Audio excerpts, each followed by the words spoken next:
원피스 세계관 내에서 몇 안되는 숭고한 부모의 사랑을 보여주는 인물이지만 자신의 지위 때문에 결국 그들을 적대시하게 되었던 비운의 인물. 젊어서는 해적왕과 맞겨루고 노병이 되어서는 세계 해군의 상징이 된 전설의 해병. 오늘 알아볼 10가지는 몽키 D. 거프입니다.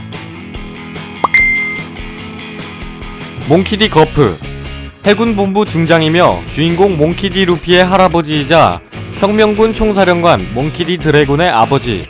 별칭은 영웅, 정권의 거프라고 한다. 여기서의 정권은 주먹으로 때리는 것을 뜻하며 해적들 사이에서는 악마라고 불렸다고 한다. 명실상부한 최강의 해병이자 최강의 해적이었던 골디 로저와 수십 번도 넘게 혈전을 치렀던 영웅. 전투력 역시 전성기 시절에는 흰수염 골디 로저와도 대등한 최강자인데다가 늙었어도 한창 때인 현역 사왕이나 대장들에게 전혀 꿀리지 않을 정도의 최상위 강자이다. 최종 직책이 중장에서 끝난 것은 거프 자신의 의사에 따른 거부였을 뿐 생고쿠와 함께 해군의 투톱이나 다름없는 위치에 서있다. 알아야 할 것은 이런 힘을 가졌음에도 비능력자이다. 후덜덜. 해적왕 골디 로저와 수십 번도 넘게 혈전을 치르고 궁지로 몰아넣었던 가히 전세계의 영웅이란 말이 아깝지 않은 노병. 그의 직책이 그의 위상과 실력에 비해 너무나 부족한 직급인 중장인 것은 거프 본인이 자기 마음대로 하려면 이 이상의 지위는 필요 없다는 이유로 계속 대장으로의 진급을 거절해왔기 때문이다. 거프의 모습을 보면 멍멍이 모자를 쓰고 다니는데 거프의 해군선 뱃머리에도 이 개와 똑같이 생긴 개가 뼈다귀를 물고 있는 것이 조각돼 있다.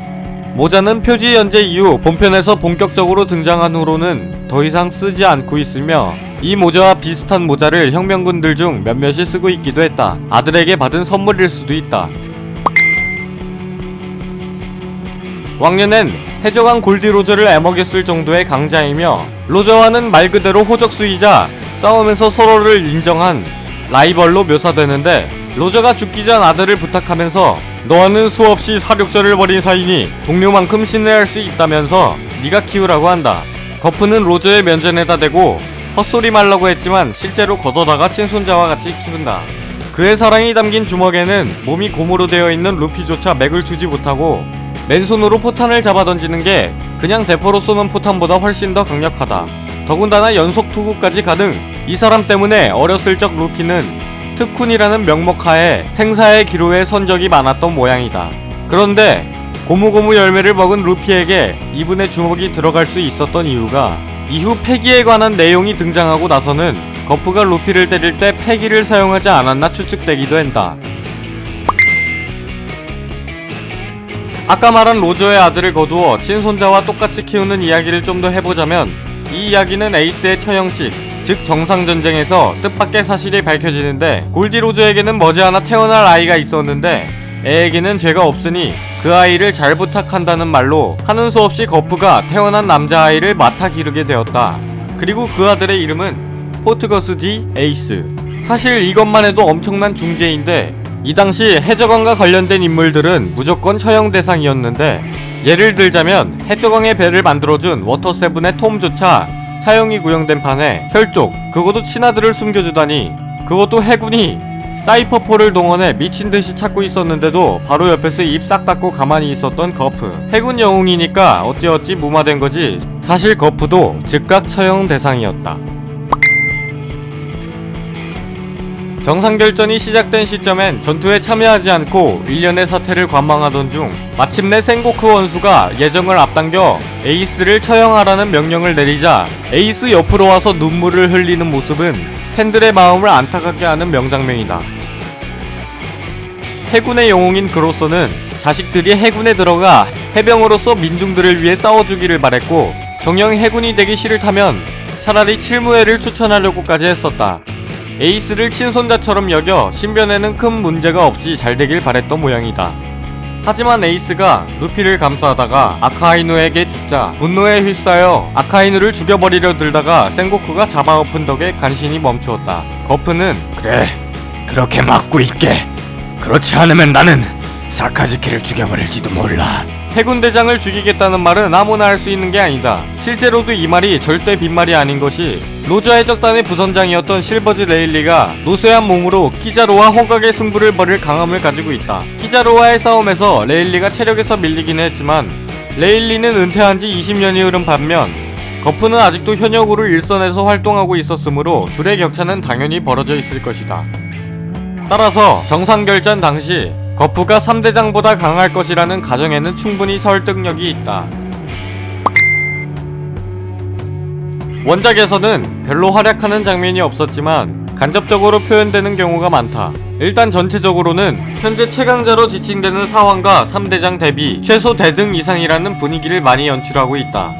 외전이라 할 수 있는 모건 대령 체포 장면에서 모건 따위에게 공격을 당하거나 놓치는 추태를 보이고 상황을 설명할 때 긴장된 모습을 보여서 미묘하지만 사실상 해군 측 원수 센고쿠와 함께 최강자 포지션을 유지하고 있다. 정상결전에서도 해적 최강자 자리를 유지하던 흰수염과 동급으로 무게중심을 잡고 있다.